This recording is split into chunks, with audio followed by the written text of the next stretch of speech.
Bonjour à tous et bienvenue dans votre émission Yes Harmony, l'émission qui vous connecte à votre essence et à votre conscience. On les décrit comme des éponges émotionnelles, des personnes qui ressentent tout intensément et souvent à leurs dépens. Les hypersensibles éprouvent parfois une réelle souffrance intérieure, des difficultés quotidiennes, mais ils possèdent aussi une créativité foisonnante. L'hypersensibilité doit être d'abord comprise pour être mieux vécue. C'est ce que nous allons découvrir aujourd'hui. Je m'appelle Jimmy Labouteille et je suis coach en épanouissement personnel et thérapeute familial chez Harmony NC. Chaque dimanche, je vais partager avec vous des réflexions, des outils autour du bien-être et du développement personnel. Nous allons explorer les différents concepts qui permettent de mieux se comprendre, mieux se connaître et ainsi nous éveiller à qui nous sommes. Alors c'est parti pour une vie plus saine et plus sereine.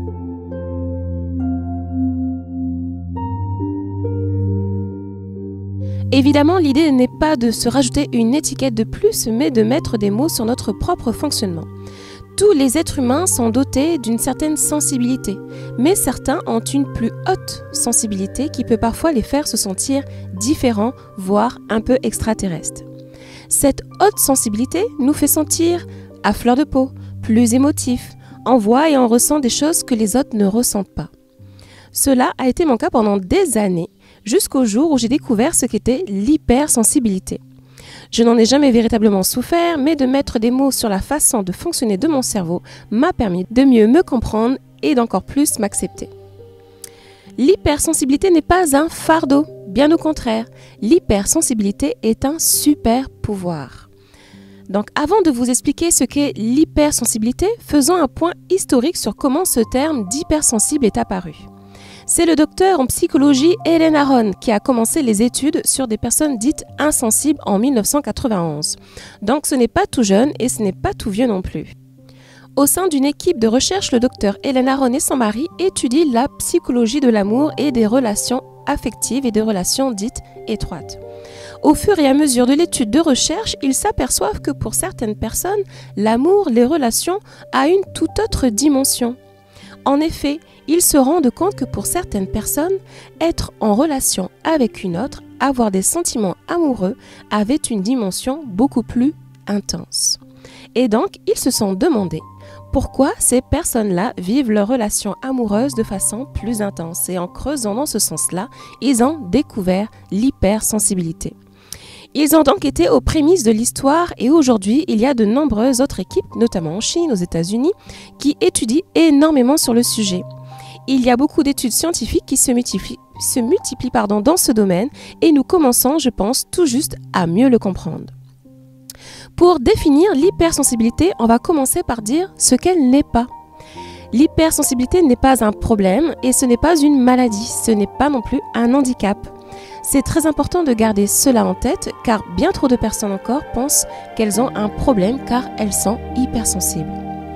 L'hypersensibilité n'est pas et ne sera jamais une problématique de santé mentale. Donc s'il y a une souffrance, c'est que la personne hypersensible se sent mal avec sa haute sensibilité à un moment donné de sa vie. Et pourquoi ? Eh bien parce que nous sommes dans un monde qui prône l'hyposensibilité, sans sensibilité. On pense que les larmes et la sensibilité, c'est pour les faibles, c'est bien connu. Bien vivre sans hypersensibilité, ça peut être compliqué et ça peut être destructeur si nous ne sommes pas bien entourés ou accompagnés. Par exemple, le fait de recevoir des remarques désobligeantes ou des critiques, des reproches à répétition. « Ah, mais qu'est-ce que t'es pleurnichard ? Ah, t'es une vraie éponge. Arrête de faire des manières. Avec toi, c'est blanc ou noir. T'es trop fragile. Tu te prends trop la tête. T'es trop cérébral. » L'hypersensibilité, elle est innée et c'est un potentiel inné. Donc, elle est présente dès l'enfance, mais on ne la comprend qu'une fois adulte bien souvent. Être hypersensible est au même titre que d'être droitier ou gaucher. Cela fait partie de la personne, c'est ainsi. Elle concerne autant les hommes que les femmes. 30% de la population serait hautement sensible. Donc l'hypersensibilité, ce n'est pas une maladie, ce n'est pas un handicap. Il n'y a pas de traitement contre l'hypersensibilité et elle ne se résume pas uniquement aux gens qui pleurent beaucoup. Mais qu'est-ce que c'est alors l'hypersensibilité ?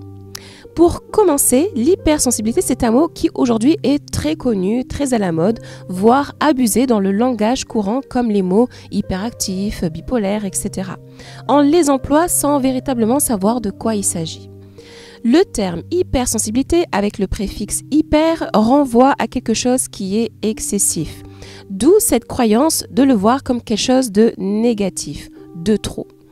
Donc les personnes hypersensibles et celles qui travaillent sur ce sujet préféreront parler de personnes hautement sensibles, de haute sensibilité ou encore de ultra-sensibilité.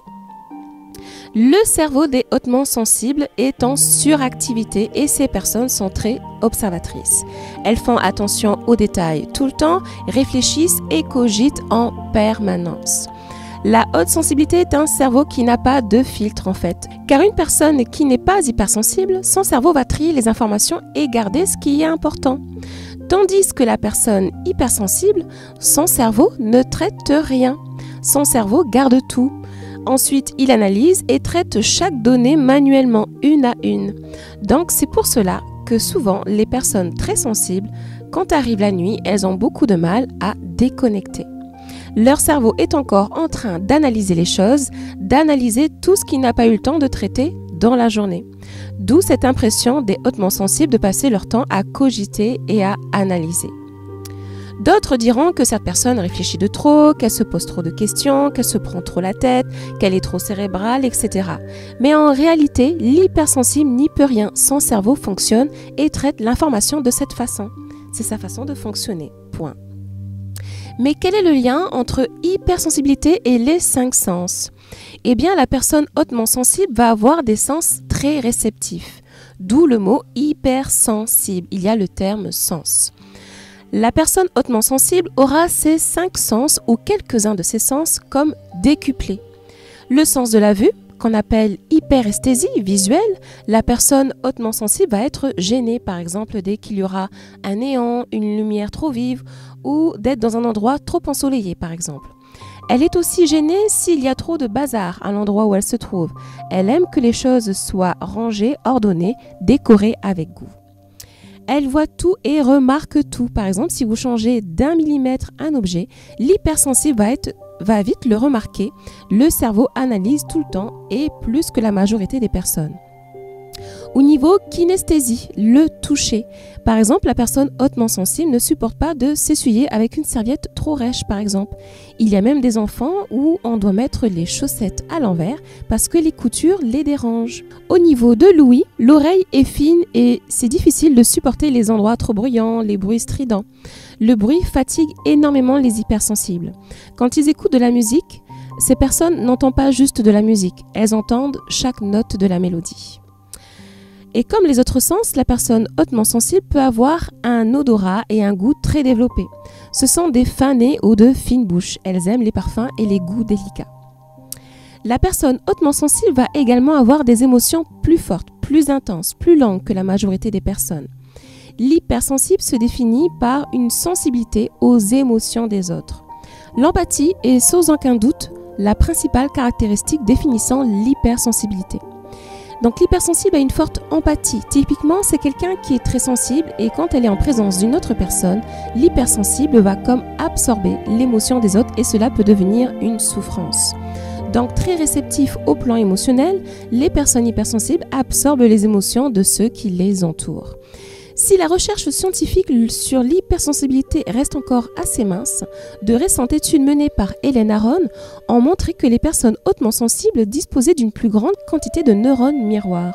Des neurones moteurs du système nerveux qui entrent en activité lors de l'accomplissement d'une action mais aussi de l'observation. Ce sont les neurones miroirs qui nous apprennent à mimer, à imiter et à comprendre ce que ressentent les autres. Pour résumer, voyons les 10 caractéristiques de l'hypersensibilité. Bien sûr, chacun de ces caractéristiques dont je vais vous parler n'est pas systématiquement présent chez toutes les personnes hypersensibles. Bien sûr, chacune de ces caractéristiques dont je vais vous parler n'est systématiquement pas présente chez toutes les personnes hypersensibles. Il s'agit d'un ensemble d'éléments qui se voient couramment dans le cadre de l'hypersensibilité. Numéro 1, la sensation d'être inadapté à ce monde. L'hypersensible a en permanence le sentiment d'être en décalage avec son environnement. Souvent incompris, il lui arrive d'avoir une attitude contestataire, source de conflit. Numéro 2, l'hyperempathie. C'est la capacité à se mettre à la place de l'autre et à faire toujours plus attention à l'autre plus qu'à soi-même. Par conséquent, l'hypersensible se retrouve souvent submergé par les émotions des autres. C'est une véritable éponge émotionnelle. Numéro 3, les ruminations mentales. Une personne hypersensible revisite en permanence ce qu'on lui dit, ce qui l'amène à des remises en question permanentes, remettant souvent ses propres choix en jeu au rythme d'un cheminement cérébral souvent épuisant. Numéro 4, le besoin d'amour. L'hypersensible a besoin d'être rassuré et protégé en permanence en investissant, en exigeant beaucoup de leur partenaire sans jamais réellement parvenir à être satisfait. Numéro 5, la difficulté à faire des choix. Pour l'hypersensible, choisir, c'est renoncer. Et c'est d'autant plus compliqué pour un hypersensible car il va avoir tendance à cumuler de nombreux centres d'intérêt. Numéro 6, une sensibilité exacerbée à l'environnement extérieur.